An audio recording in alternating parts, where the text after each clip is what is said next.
আমাদের আওয়ামী লীগের একজন বিখ্যাত নেতা ওবায়দুল কাদের এটা হেঁটে যাচ্ছে। তো ওবায়দুল কাদের ভাবতেছে, আমি যদি ওখানে না যাই তাহলে কি হবে। তো ওবায়দুল কাদের গেছে ওই জায়গায়, দেখে কে কোর কবিতা আবৃত্তি হচ্ছে। তো ওবায়দুল কাদের সুযোগ মিস করবে। ওবায়দুল কাদের গেছে কোর কবিতা আবৃত্তি করতে।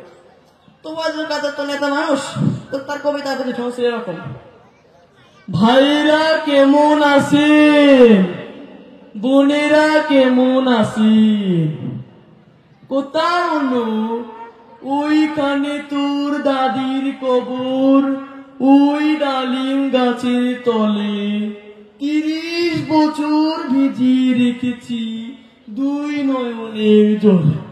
আমার কথা হলো পালাবো না, পালাবো কোথায়?